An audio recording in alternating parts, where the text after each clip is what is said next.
And now we are very happy to be the second panel on the computer science track, which, as we heard this morning, is new, and we hope that it's going to stay. And now we have a panel on modeling privacy threats of medical data and health data spaces.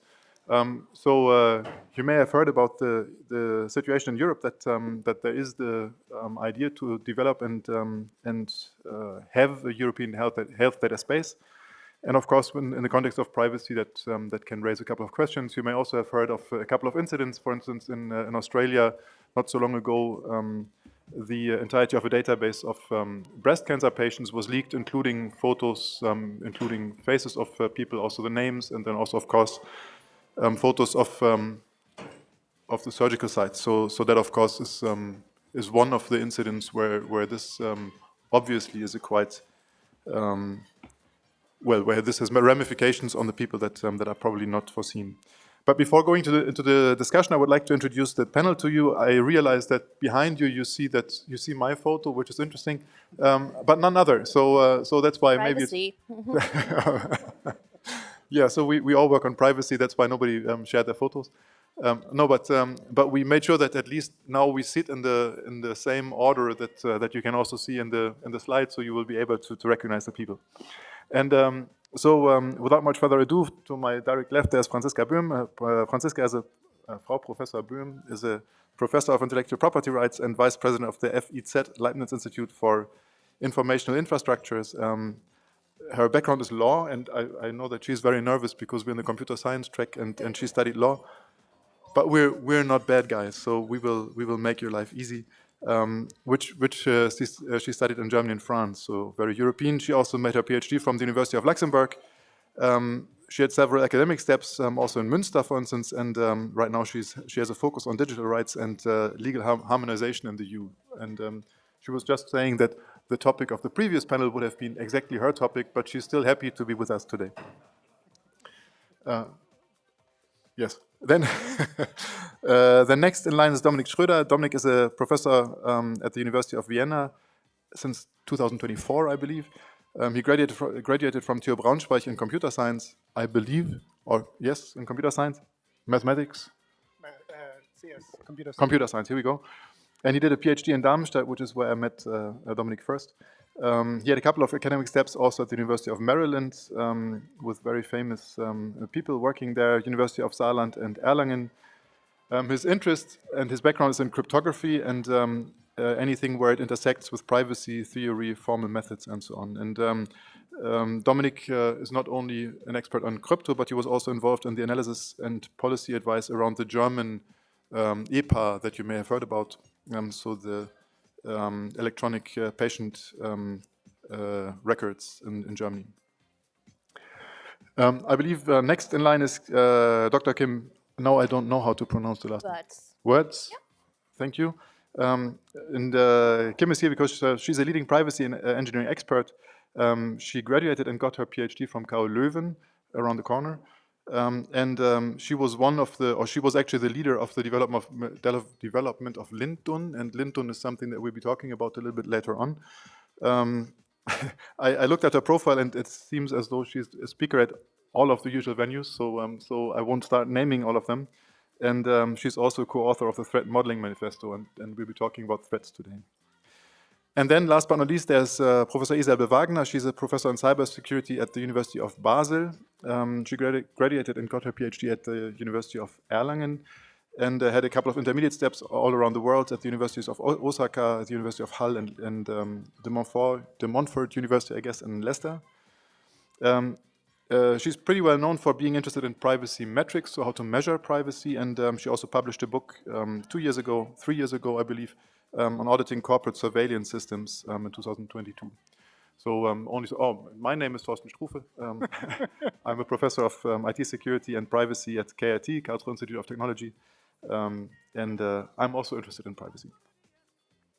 All right, talking about the idea of modeling privacy threats of medical data. Now, of course, if we think about medicine and medical research, then they have always gone in line with, taking data from patients or observing them, and then, of course, also analyzing what happens and how medical practitioners can help the patients in those cases.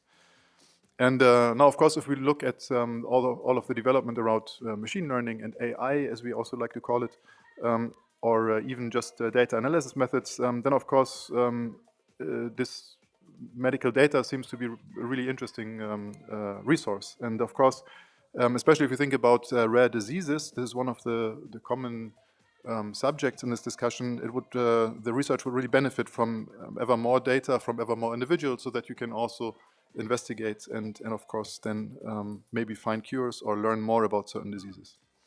And also for that purpose, the European Union has chosen to establish the European Health Data Space. Germany has chosen to introduce the electronic patient records, and we have to say there are a couple of Germans or people with a German background here, despite some significant pushback and concerns, both from public and also from institutions, but still it's established now. And of course, the European Health Data Space and the DPIA aim at collecting medical data and making it accessible to scientists. And now we could say, okay, scientists, that seems to be really benign. But I've heard statements that scientists could be like non-for-profit university scientists, for instance, or people working at universities or hospitals. Sometimes we also hear that this should include industries because, of course, they develop maybe some cures. Maybe 6 weeks ago in Berlin, I heard people who are pushing towards the EPA to be more prominent say that anybody on the street who wants to investigate should be a scientist too. So essentially the data should be available to you and me if you're interested. Now, of course, at the same time, medical data is rightfully defined as some special category data according to Article 9, the GDPR.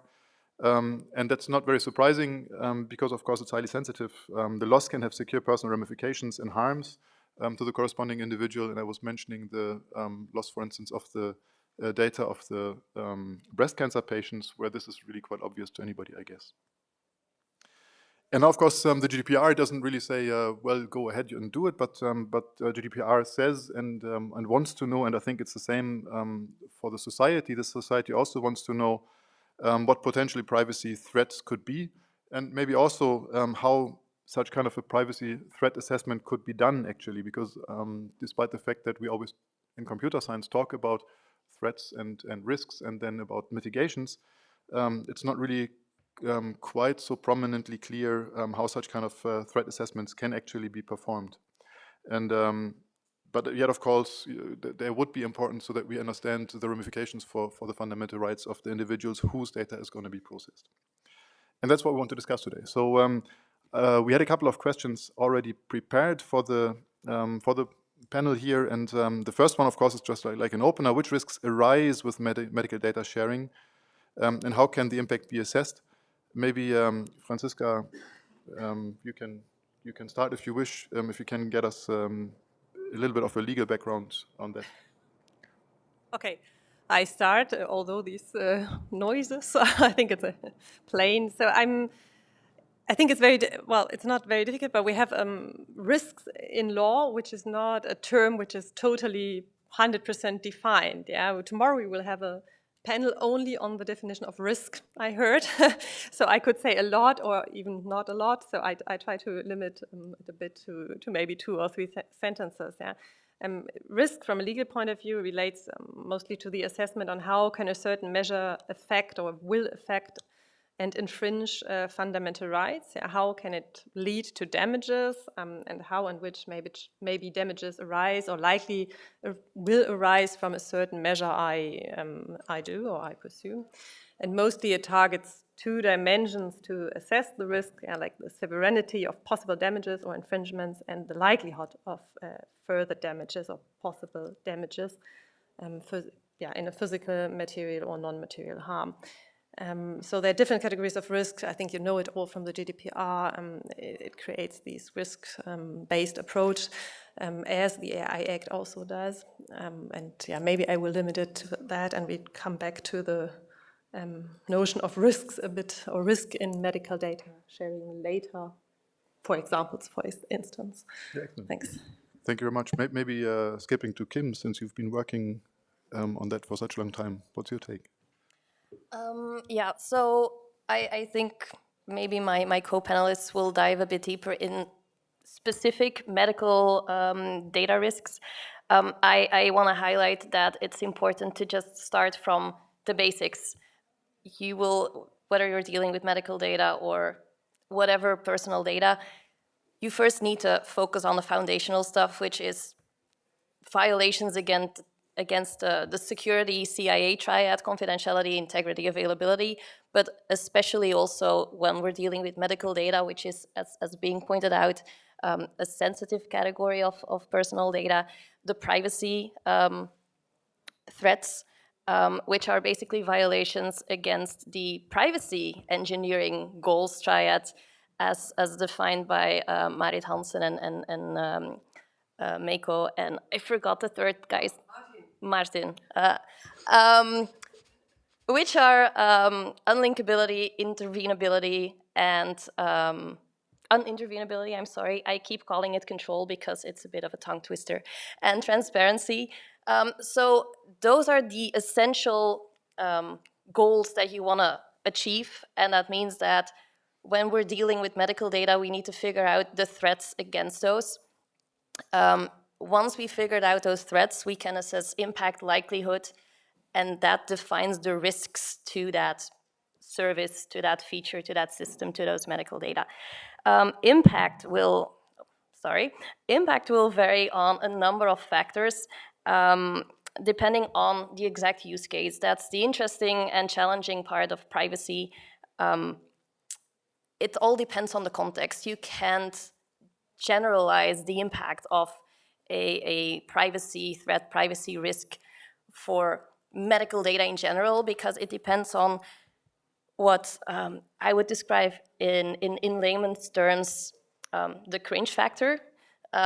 It really depends on how many people, how many individuals are impacted, what is the actual sensitivity of the data, how much data is being collected, what types of data, and what is the reason for processing that. If you're processing something in a hospital context, that's a completely different thing than if you're processing that same medical data, I don't know, as some side feature on TikTok or on, I don't know, whichever social media. I mean, it's the same feature, it's the same medical data, but the context varies. So it's really hard to generalize what risks are, because it really depends on all those factors. And it's usually the cringe factor that makes you go, ooh, that feels a bit weird, that will define how bad it is. And well, maybe my colleagues or somebody here can help us formalize that, but I feel that that's still a challenge in the field to be actually tackling that cringiness and how to define that. Very cool, thanks. Isabel, I don't know how much you know about cringiness, but measurements or metrics seem to fall into your ballpark. Yeah. So when we talk about measuring risk, the standard approach seems to be, we say, oh, this is impact and likelihood, and this is low, and this looks like a medium impact. So as a computer scientist, this is kind of not satisfactory for me. Something more quantitative, systematic would be really nice. And the problem is that these types of quantitative risk metrics are really underdeveloped still. We can do a little better with assessing privacy levels of technologies, and quantify how much privacy they might provide. But once it gets to quantifying privacy risk, maybe one problem is that usually likelihood tends to be very small. And then impact has an extremely large variance, as Kim already said. The same kind of data leak for one person might be completely insignificant, minor inconvenience, but for another person it might be completely devastating. So maybe that's one reason why we're struggling to really put a number on this is the privacy risk. There is one other point that contributes to the whole medical data space, and that is when we say, oh, medical data, health data spaces, it all sounds fairly healthcare system centric. But it's important to keep in mind that with increasing numbers of consumer health devices, we might also have health data in private data repositories. So smartwatches are one popular source. There is also other stuff being invented. Let me just say smart toilets, which sounds very cringy. Oh, you got it. And some of those proposals are really amazing. But so the data collected from those looks like medical data, but might be controlled by a third-party IoT company. So this is also important to keep in mind when assessing privacy risks. Excellent, thank you very much. Dominic, do you want to elaborate? Yeah, sure. Thank you. I think a challenge with medical data really is that we know so little about it, right? So one example is, in contrast to many other data, that the information that might be leaked leaks information about close relatives. So for example, when Angelina Jolie decided to reveal that she had the BRCA1 disease that caused breast cancer, she made a decision for close relatives without even asking them. Another problem with this data, of course, is discrimination, right? So maybe this information doesn't seem, as we heard from the other panelists, not critical, but it might lead to insurance denial, employment bias, or even social stigma. Another thing that I see very critical, of course, is the loss of autonomy and control, right? So once my data is out there, it's simply gone, right? It's digital, so I don't have good measurements essentially to get them back. And of course, finally, anonymized data, which often people say it's anonymous, nothing can go wrong. In many cases, this is simply incorrect because the anonymization mechanisms that we use are essentially cooked up and they don't come with formal guarantees, right? So something that looks anonymous doesn't mean that it actually is, because I might have additional information that helps me to actually de-anonymize this information. So I think these are the main risks that I would name. Makes it more difficult, yeah, sure. Now talking about medical data analysis and especially AI, now everybody's talking about deep models and so on, or foundation models, large language models are common terms. Now maybe Isabel, can you help us understand a little bit how such kind of deep models are different and what kind of additional impact they may actually have in this context? So deep models are just a technology, right? We can use them for different purposes. We could use a deep model to really advance our medical data analysis and derive amazing new insights. We're talking about privacy threats, so maybe the other type of use for deep models is more relevant in this case, and that could be to devise new types of attacks against data that maybe has been not privacy protected to the best possible extent. And so in these cases, there is a lot of research on different types of attacks, not necessarily on data, but on the models that have been trained based on data. So naively, you could think, well, this data has now been through a training process, and now we only have a model and it makes some kinds of predictions, and it's all safe, it's all fine. But that is actually not the case. So we know from various studies that large language models memorize some portion of their training data, and there have been attacks, for example, against ChatGPT to make it reveal parts of the training data, and parts of those revealed data items included personal information. So if we apply these technologies to medical data, we can expect that some portion of the medical data used for training, the model can be made to basically spit them out later again. So that points to just training a model isn't enough. We need to make sure that the training process is adequately protected, maybe in addition to the input data. Other types of attacks on trained machine learning models are things like membership inference, where we can find out if a specific data point was part of the training data. if you've trained a model to predict a certain cancer type and you can find out that your neighbor was part of the training data, you know something about the neighbor that is sensitive, right? There are also attribute inference attacks, so you can identify certain attributes of the training data points. There are also like model inversion attacks, where it might be even possible just from observing model outputs to reconstruct training data items. So all of these new attacks basically are going to show that heuristic privacy protection methods that we might apply, they've always been ineffective, right? They're heuristics. But new attacks will just surface that ineffectiveness even more. So from a kind of a quantitative computer science measurement point of view, what these new attacks might actually be able to do is help us quantify privacy levels of machine learning training processes better.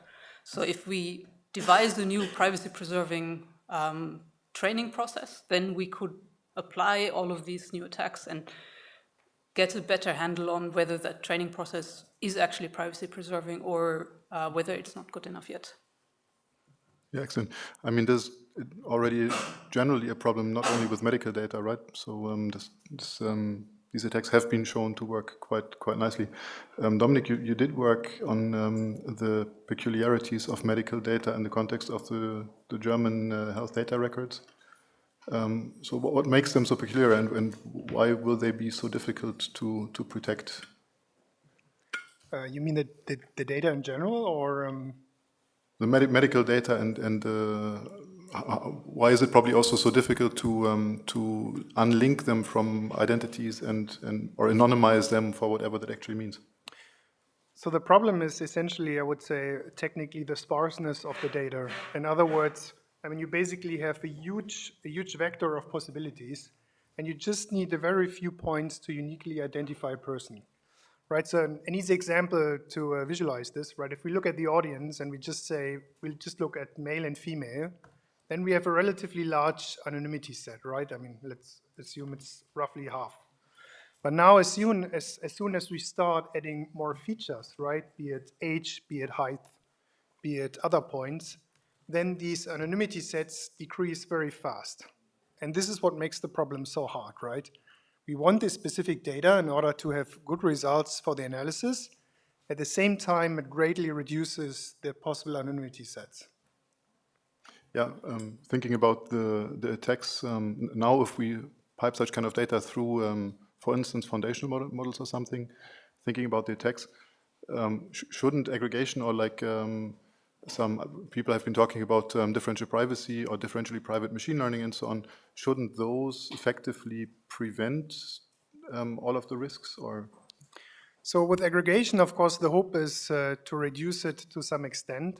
But the problem is whenever we train the model, we leave like a fingerprint on the model, right? I mean, we change the weights. And when we do these attacks, we usually extract parts of the weights again out of them.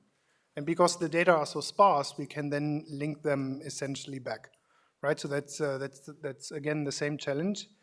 Differential privacy in this context, of course, is an amazing technology. It essentially says, I can add noise in a very controlled way to this data, such that analyzing a large amount of them, the result stays roughly the same, but the privacy of the individual is preserved.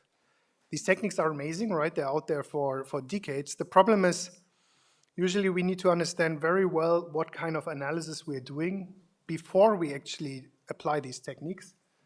And this already in many cases is a showstopper, right? I mean, how can we do this in general, right? I mean, have the data in plain somewhere and then anonymize them depending on the project we're doing. That's kind of difficult, right? And if we want to have something that is anonymized for all, it essentially means that the quality of the data decreases very fast, too strong.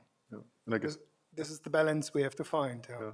And I guess in the case of foundation models, one of the situations is that you want them to be as general as possible. Yeah. So when you're trying to strike the trade-off between having it specific and being able to anonymize or protect and having it as general as possible, that's going to be difficult, I believe. Kim, when you think about the situation, I mean, in the case of maybe generally deep learned models, and then thinking about risk assessments or threat assessments, where are we? What can we do?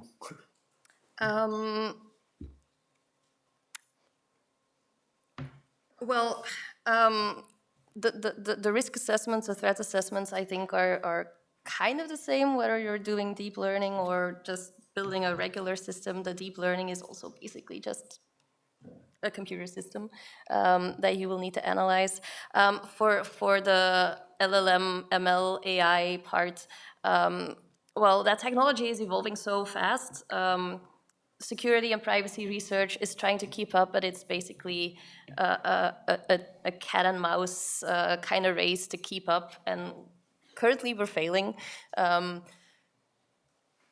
There's so many research out there that is at least highlighting the problems, as my colleagues have illustrated, the membership inference and all of those things. You have very elaborate knowledge bases on problems, on threats, for instance, by MIT. The OWASP AI Exchange project is also an interesting resource to have a look that gives you information on security and privacy threats specifically for AI.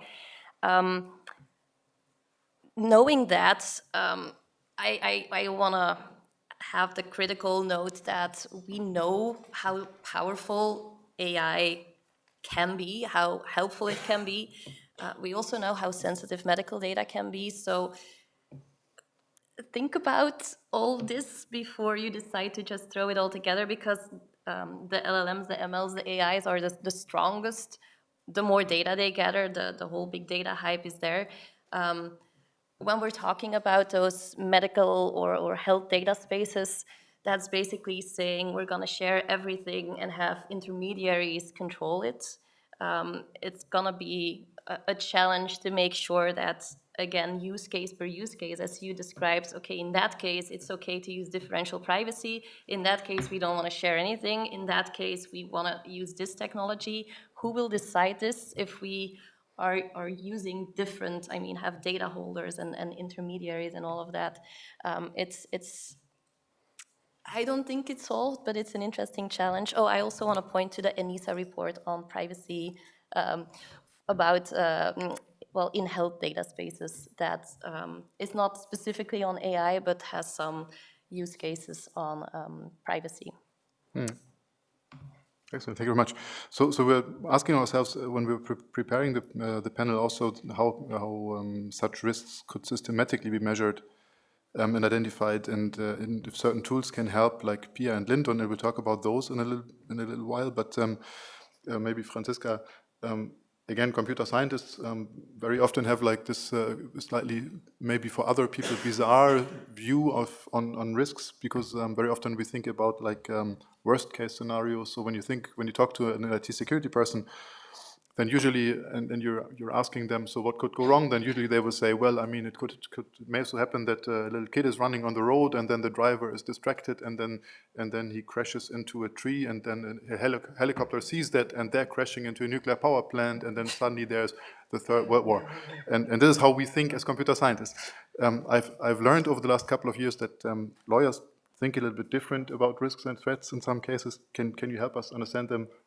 us? Maybe as first of all, what threats or risks would actually mean for you, and also maybe what then the processors that Kim was referring to should keep in mind in that context. Yeah, I think maybe most of you know, or maybe not. So I really start with maybe basics. So I think you know that privacy impact assessments are required in a certain way and for certain data processing activities in the GDPR. So every time, if you have, for instance, sensitive data, you like to process them on a large scale, controllers need to carry out a data protection impact assessment, which is not as easy as it sounds, because there are different, let's say, proposals how to do it. It shifts the responsibility towards the controller themselves, which are sometimes able to take these responsibilities, maybe sometimes not. Yeah? There are guidelines by DPIAs which actually give controllers hints how to carry out this impact assessment. This is one thing. So they are sometimes obliged to carry out specific risk assessments or data protection risk assessments. Then we have, of course, broad security and confidentiality obligations, which also sometimes require some technical understanding of the way how I treat and process data. And, of course, rather broad data protection by design and default obligations. So there are legal requirements how to do it, but of course it's very difficult for controllers, I would say, to choose the right one maybe. And it's very context specific, as Kim already said, and it depends on each use case, which is, I would say, very difficult if you process a lot of medical data. Let me just bring in one thought about the political dimension of that. We always create these new data spaces and new research exchanges of medical data. And as I come from this national security thing, and I like to link it to the panel before, we always create these bigger databases, be it centralized or not, but we also create in that way interests of others, other actors involved in this whole play or game, and we saw it in, let's take border policy. We had databases created and they were just for one purpose, let's say border control, and now they are open to everything. And I fear, unfortunately, a bit the same for all these medical data. And once we have it, it creates interests, and be it by insurance, be it by national security agencies, be it by whoever. And this is something I just like to highlight apart from risks, but it's rather a political general risk. Yeah, cool. Thank you very much. Thinking back, despite the fact that this, I think, is a very relevant point that I actually had in my notes for later on, but that's cool. Thinking back about the risks, I mean, as I was mentioning, so there are a couple of approaches where computer scientists then try to do a proper risk assessment, and you were mentioning also the data protection impact assessments, which of course are are supposed to be done by anybody who's actually processing personally identifiable information, especially if it's special category data. But it's not really, to me at least, it's not really quite clear how to do it properly. And I know that, I mean, Lintun is one framework that allows to go into that direction. Maybe before going into the more broad problem, how can Lintun help us? I mean, I'm looking at Kim because Kim knows Lintun. Yeah. Well, as mentioned, from a compliance perspective, there is often the need to execute a data protection impact assessment. There are some advices from DPIAs out there, templates provided that just say, list the risks. And, well, if I tell you, okay, list the risks, we all know, I mean, they're just gonna fall from the sky, right? Well, not really. So yeah, we need a structured approach. I didn't come from the compliance side. I have a computer science background and actually an AppSec background. And in security engineering, there is a technique called threat modeling, which is a very simple idea where you just ask a couple of structured questions. What are we working on? Understanding the system or the feature or the product. What can go wrong? Finding the threats. What are we going to do about it? Fixing it. And did we do a good enough job? It sounds like a DPIA, I know.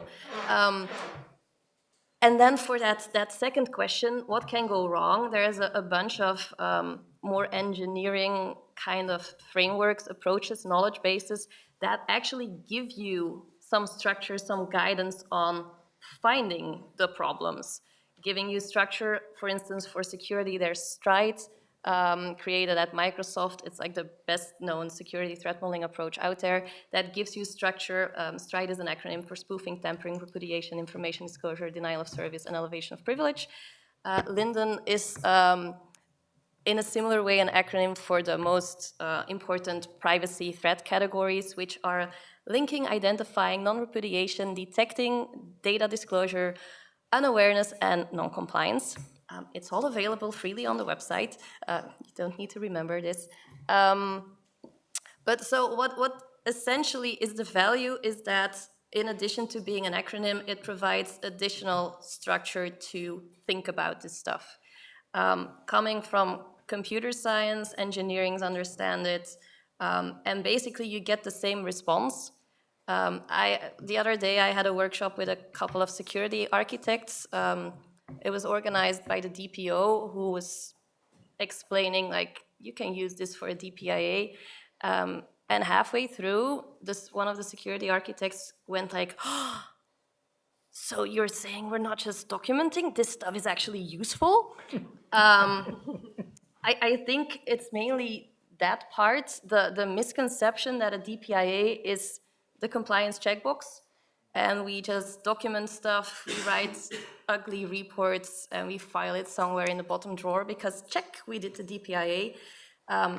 By merging this, by blending this into software engineering, security engineering, privacy engineering, we give it some strength and make the product owners and the security engineers also excited to apply this. So I'm very excited to see this computer science track here that is showing that privacy engineering is an essential part of doing this privacy and data protection thing actually by design, making sure it's part of the engineering process as well.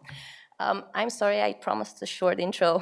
No, that's cool. I mean, maybe can you, because I think we're sometimes also mixing words, right? So can you help us understand better? I mean, for instance, we're saying that the DPIA has to be done, and but there's also Lindun. But of course, there's finding certain risks. There's also evaluating the impact of certain risks and so on. Can you walk us through that quickly? Yeah, so Linden and Stride, and you have MITRE Panoptic, which is another privacy threat modeling approach. You have Comcast created XCompass, that's another privacy threat modeling approach. Those approaches are, or knowledge bases, are specific on finding the threats, on finding the thing that can go wrong.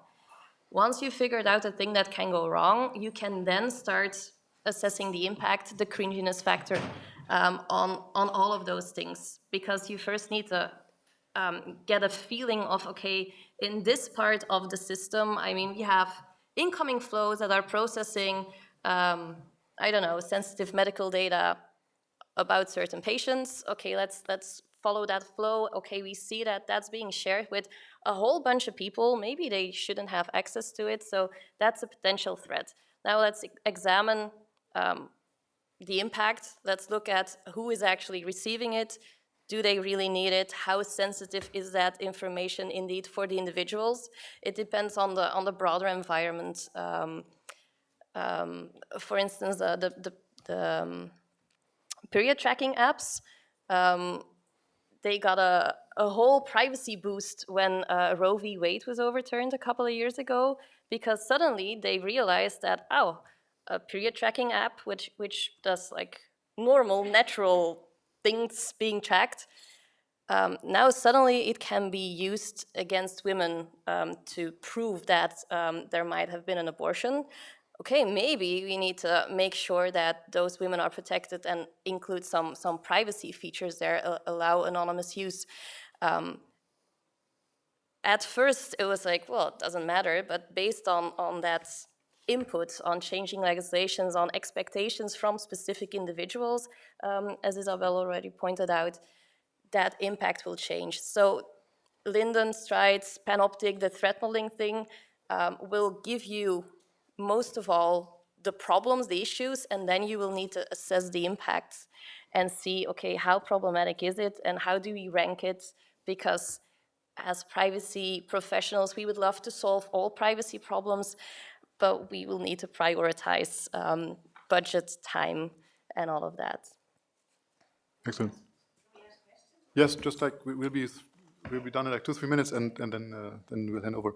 Maybe just as a quick comment on that, I also found it interesting, especially talking about trackers of menstrual cycles, that there was this famous case where there were tracker apps for Android, where then they were apparently also providing access to the data to Chinese institutions, and then that was really big in the press, and the press then was happy once the company declared that now they would not share the data with Chinese institutions anymore, where then if afterwards you were looking at which other entities got the data, that was really, hair-raising, because it was essentially all of the big corporations that are using data analysts and so on, but suddenly nobody cared anymore because the Chinese were out of the picture. So that's also transparency is a big issue too. It's not just about collecting, but also making sure that as an individual you are aware indeed what's happening with that. Yeah. Okay, so now we of course have to think about how we can reduce the risk of medical data disclosure disasters. I mean, like we've seen a couple of them happening around the world, and maybe again, I mean, the extent of a disaster for computer scientists sometimes is a little bit difficult to judge. Franziska, can you help us with that? So maybe from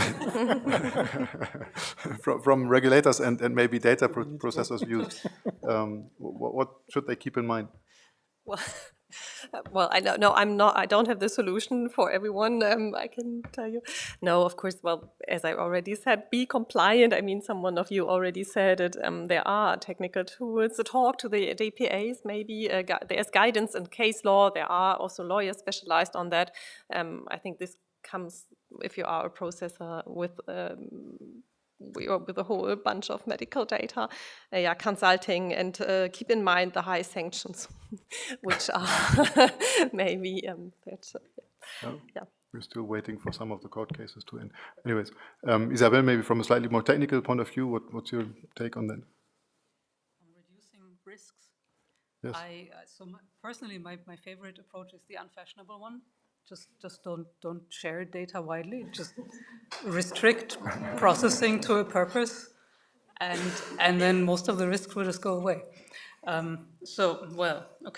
Unfortunately, that's mostly not the world we're living in. Maybe in this bubble here, we're a little more towards that side.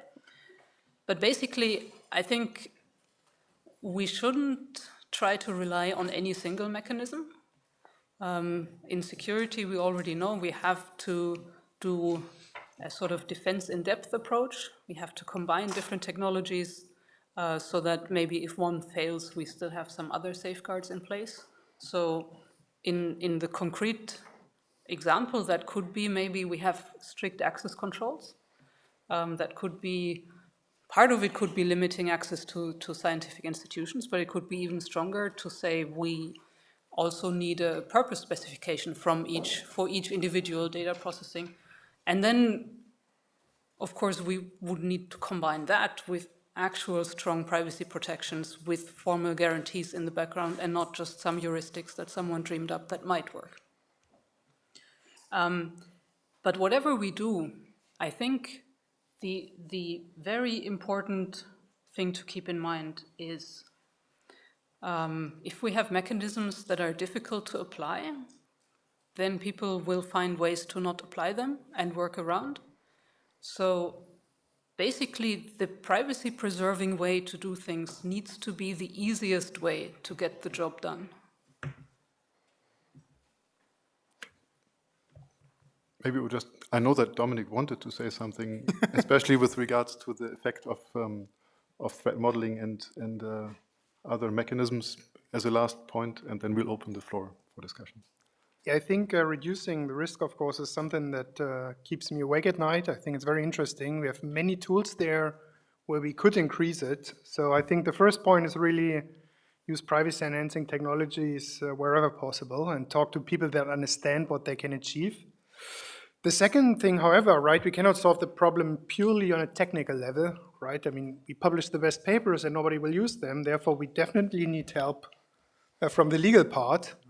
That also, first of all, applies GDPR more rigorously and enforces it further, but also extends it to the setting of the family, right? I mean, as we discussed before, if I leak information, I might leak information about my relatives, and this is, as far as my non-legal part here is, not covered so far. And finally, of course, we need procedural measures, which means we need to have dedicated procedures how to process them, ask for consent when we share the data, and raise public awareness. I think that's very important. Excellent, thank you very much. And with that being said, we would open the floor for discussions, and there seem to be quite a few already. There were two here in the front. Maybe we can start with those, and then I think there was the lady behind you that was first. No, that's cool. Hello, well, thank you. Thank everybody for sharing your insights. My name is Helen Huxer, and I work in the Netherlands. I'm working on the legal frame also for the Health Data Access Body. My question is, we're talking about a lot of measurements that could prevent like data leakage and stuff, but the whole system that we created has a lot of aspects that you just said are dangerous. So we have to deal with, you have to share all this data, we have to be able to know where it is, you have to be able to, we make these new institutions that have to apply all these techniques to make sure that like you have a safe processing environment, but you also have the ability to use like the PET techniques. I find in the practical day-to-day when like the technicians are developing all these different kinds of environments and how they have to look and how they have to act, that all the countries are like, they are thinking together about it, but still it's a, so how do you manage this? Like, how do you measure these privacy threats if you're working on one of these new institutions that are not really doing anything yet, no? And there's a lot of implementation law that still has to come from the European Commission. And so it's really, you should be able, I think, to make like a system kind of analysis of all these threats, because they're all, like if one of them is not working as it should be, you have like this whole problem in Europe. So I'm just looking for how do you do this? Because you see in practical environment, you can say, yeah, you have to do the DPIA, but if you don't have anything yet, you can still do it. I know we've done it, but it's very hard to do it in real life. So that's my question. Like, what would your advice be on how to approach this? Thank you very much. I guess there's a technical and a legal perspective. Maybe the technical, Kim? Can I? Yeah, so DPIA, I think, is what I would call threat modeling. And the goal is that, well, to me, that is, I would call threat modeling, but we can call it DPIA too, like a Swiss Army knife kind of thing in the by design process, because at ideation or at architecture time, that's where you're gonna do your initial assessment, your DPIA, your threat model. And those outcomes, as I mentioned, are not to document. Well, that's a lucky side effect, and that will make the lawyers happy. But the goal is that the outputs are gonna show you what are the controls, the safeguards, the guardrails that you should have in place. So that's just the starting point. You will use all of those to give to the product owner and tell them, okay, this is the stuff you will need to do in order to make your product good. To go to the security team and say, well, did you consider this kind of fine-grained access control rules? That's the list you can give to your pen testers saying, well, this is the stuff we're concerned about. Can you make sure that once it's being deployed, that's actually happening? That's the, yeah. So it's just the start, and you will use that as guidance throughout your development lifecycle to make it actually by design. So it's not the, where you're gonna do it as a final check, it's the starting point. Yeah, but it's very hard because I also do the primary side of data sharing. To have it's quite hard to get enough information from the European Union about what these whole infrastructures are like. So you're doing a risk assessment on your own entity, but it's very hard to assess the whole risk if you look at the whole system. So that's a difficult thing. You don't get enough information, basically. Yeah, no, I understand. It's kind of a black box assessment, which makes it difficult. And ideally, you have open threat models and shared open DPIAs, but in practice, well, there is this debate whether or not, or at least having part of that assessment out there to show, like, this is the stuff we fixed, this is the stuff we're aware of. I'm not sure it's ever going to happen because companies don't want to share that. But Maybe since we're here already, we can do the detour. Yes? Thank you so much. Is it on? Yep. Okay. Yeah. So my name is Julia Kesheru. I've been in this field for quite some time, most recently as a tech policy fellow at the Mozilla Foundation. And I'm also a former breast cancer patient. And that experience, obviously I am, not trying to protect that information right now, but that whole journey made me realize really truly understand why this information is something that we need to have control over. And one thing that I also realized, though, in that process is that it is not that evident for most people. So even as I was trying to explain to my friends and family why I would love to stay in control of sharing that information, even if I choose to, broadcast it publicly to everyone, it is within my agency and control. But I found that most people, even more tech-savvy friends of mine, we're having a little bit of a hard time understanding why that information is special category. So I was wondering, beyond some of the really important examples, I think Dominic, you shared some of them, insurance discrimination, employment discrimination, but what are your favorite, quote unquote, real world examples of why this data is so sensitive and why it is so important to protect it? And then my second question on that note, it's also becoming incredibly easy to make very sophisticated predictions about our health, about our genetic disposition, about our medical conditions based on really innocent data points. From a legal, from a political, from a socio-technical perspective, do you have any answers to that? Do you have any creative solutions that we can introduce to, I don't know, in an ideal world, to GDPR, AI regulation, any of our laws and systems about it? How do we make sure that the inferences that are being made based on innocent data points, so that it's not just the inferences, right? That it's the innocent data points are protected too. I would even go a step further, because very often then corporations are saying that once they have a model and they make inference, then this is not related to that person anymore, right? So that, I guess, makes the problem even more difficult. Dominic, since you were asked. So you were asking for my favorite point. I think it's really discrimination with respect to social stigma, right? I mean, I worked for it's not a company, it's basically a non-profit company for people that have HIV. And if you work with these people, you really see that that other people have a lot of problems with interacting with them, right? Even though the disease is relatively good in control and you don't get infected directly, there's still a huge barrier. So I think this is really because I had personal interactions there, I think this is my favorite one. And I think the second question was more how to control, what can we do about controlling the information, how it's spread, right? This is probably the toughest question. And I think most of the reason is that, the main reason is that we still have no idea how this information can be combined afterwards. And this is what we see with these large models as well, right? So you might feed them with potentially harmless data, but then the model somehow connects them in the way we haven't thought about before, and then we can derive information that was totally unexpected. So, I mean, my honest answer is, on the technical level, I think we just have no idea. Honestly, that's the major open problem. One approach towards that, of course, would be to use differential privacy, because this essentially comes with no strings attached, right? It doesn't make assumptions. What you can run forever.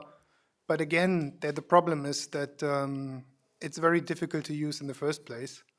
And that brings me to what Isabel said, right? I mean, the main goal should be to find solutions where privacy is the easiest one.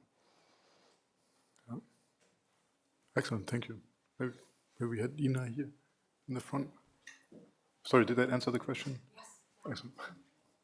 Yeah, hello. Yeah, hello. So thank you very much for the interesting discussion. My name is Ina Shearing. I'm a professor of computer science, a researcher in the area of privacy by design, and I absolutely agree with what you said. But when I consider, in addition, the perspective from software engineering, I've got the fear that we are more and more losing control over our software engineering processes. First of all, because the technology stacks are going to be more and more complex, relying on cloud technologies, which you can't control after you deployed your application. And on the other hand, when you look at AI trends, you're not only getting nice malware in your AI-based software development process, but also, of course, new and additional privacy threats.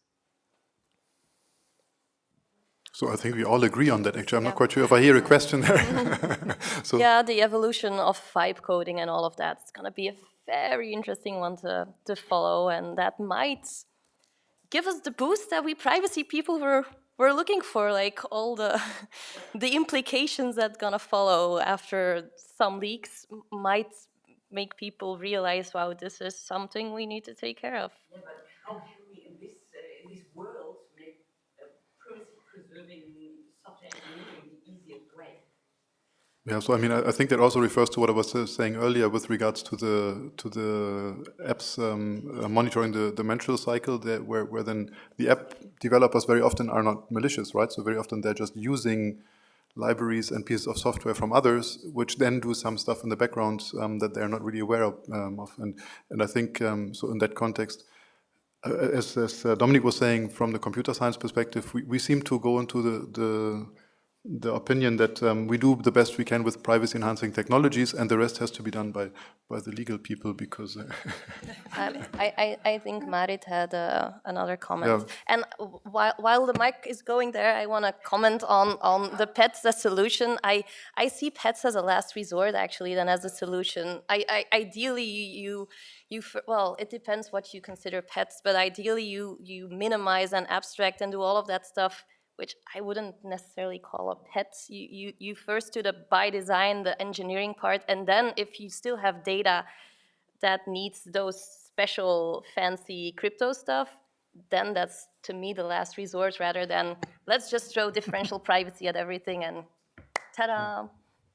Yeah, so I have a question, Marit, DPIA Schleswig-Holstein, because I think part of the solution is now the security development, the legal development for security. The Cyber Resilience Act seemed to be a kind of solution even for the topic we had here before. So for the full supply chain, there will be reliable technical documentation, and everything will be documented and proven, and so. Okay, perhaps you can tell me whether this hope is too much, but then we have, even as a security goal in the Cyber Resilience Act, data minimization. So something which we did not expect there, because of course, if we have too much data, that has to be protected as well from the security point of view, although we are here concentrating on data protection and privacy. So one question, is the Cyber Resilience Act a solution? If it's a partial solution, could we have the rest of what we are missing also in kind of a manufacturing-oriented act, which is the GDPR and the Cyber Resilience Act combined, so that we get the other protection goals as well? And is this realistic? So this is my question. Do we have volunteers for answers? Well, I think this Cyber Resilience Act is one part of the solution. I'm not a big fan, but I think it's a good step forward. And it's also a first step to be more technical, maybe, because before we were always so technological, neutral, and we were forced to this stigma. I don't know whether this should remain, but yeah, possibly yes. And yes, so partly I think it's an answer. It's nice. It would be nice to have a bit more, maybe, on these kind of really security regulation. But there's also a point I sometimes miss in the discussion, like there's also an ethic point to all of that, and not only legal. For instance, you can't have a model measuring long-term effects of a privacy leak.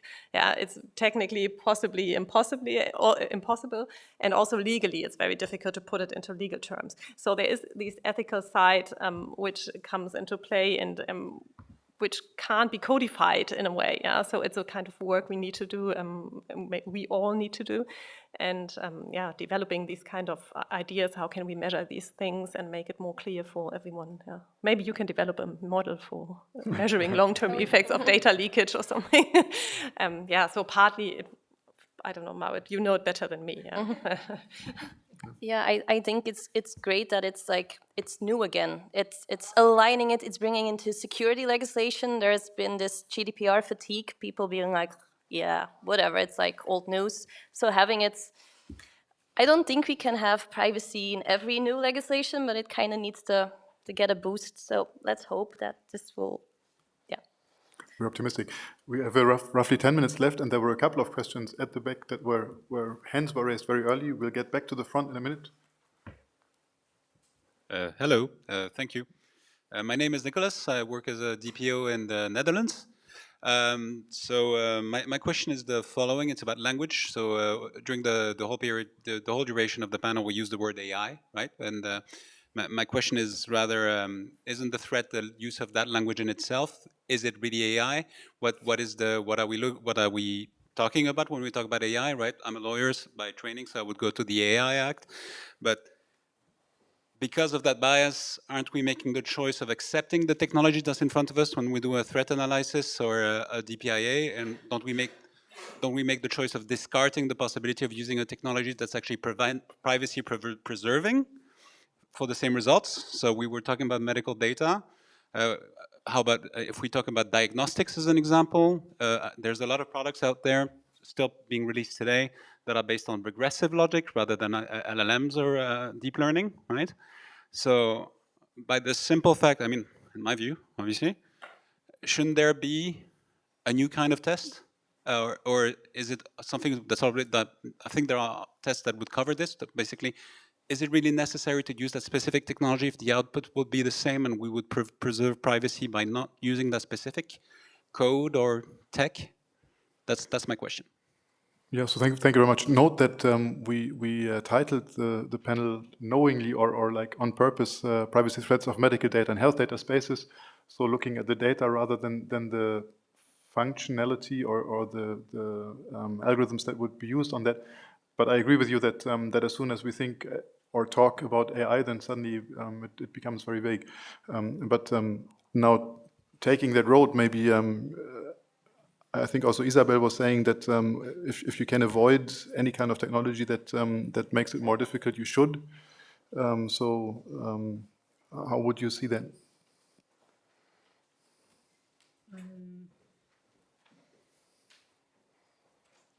So I think, I mean, all the technologies we have that protect privacy, and that starts with data minimization, they are all very context specific. So you may have to do different things when you just have regression models compared to a deep learning model compared to something else. So in this sense, it does matter what kind of processing we envision. And as to the first point, should we be really calling it AI? Probably not. But I think the public discourse has overruled in this case. Thank you. Now there's unfair cheating in the back with suddenly plenty more hands, but there was at least one other lady that was raising her hand very early. Thank you. Can you hear me? Yes. Thank you very much for your talk. My name is Dimitra Camarino. I come from Queen Mary University in London. I'm a lawyer, I should say, so I don't know much about computer science. I suppose I want to make a comment / question about this discussion about context and risk. And I suppose what wasn't very much in the discussion was the impact of the benefit of the specific processing, and sometimes the benefit could be high enough that would justify the risk, and sometimes even a high risk. So, for example, I was thinking of the pandemic. During the pandemic, there was a lot of sharing. Now, whether that was justified or not, it's an opinion issue. But we did had a lot of loss of control, and it was a lot of sharing. So I suppose when it was an emergency, and that is covered under the GDPR under special exception, of course, but sharing was fine. We all kind of silently agreed to it. So my question is, would you see this happening for some other diseases? Where does it necessarily have to be an emergency situation, like, you die tomorrow? Or could it be something that's cutting down, for example, diagnosis by 5 years? Because there are some diseases that take 8 years to be diagnosed in some countries, particularly female-related diseases. And my last point would be about the data minimization that you said. My understanding as a lawyer is that data minimization doesn't necessarily mean use the least data possible. It means using the data that's necessary and proportionate. So sometimes the benefit would justify using a lot of data because that is necessary and proportionate to the, to the risk, to the benefit. Thank you. Yeah, thank you very much. So I think proportionality is something that we didn't discuss so far. And there was a comment in the discussion when we prepared for the panel that, of course, also if you ask different people in different situations, their consent is, or their likelihood of giving consent is different, right? So if you have somebody who's a cancer patient, then they're much more likely to give consent than somebody who may be in a different situation. And I guess now I'm not a lawyer, so I will gladly hand this over to Franziska in a minute. But I guess that from the perspective of the computer scientist, I guess this is something where we would say, okay, so what we can do is we can try to figure out what kind of data is there and what kind of risks are there and what kind of mitigations are there. And then the question of proportionality would hand over to others, to regulators or to policymakers or something, because we cannot decide upon that. But maybe Franziska has maybe Dominic has an opinion. Yeah. Yeah, I think you were raising a very interesting ethical question, right? At what point is the privacy of the individual less value than essentially the value for the greater good? I think it's a very interesting ethical question, and depending on the situation, as we've seen in the pandemic, right, there was a clear answer. And you ask, could we imagine that this will happen again? Sure, right? If there's something that is threatening enough to the broader population, of course, we will, the people will act the same. And for the legal part, I hand over to a qualified person. It's exactly what I wanted to say. But in other words, I wouldn't talk about benefit. I mean, it's always about balance between rights. And if you have a right which is overwhelmingly important, then of course it can happen again. But it's always case by case, and that's maybe the trick in law. You can't say it for every general situation. You need to balance the rights, and this is why I wouldn't talk about benefit. Sorry. Thanks very much. There was a question here in the front. I'm working on standardization. So I think I have two questions. So one on the first part of the title, modeling private threat, and one on the second part, health data space. Okay. And as Marit said, the Cybersecurity Act showed a few things. So we are in a continuous improvement learning process. Okay.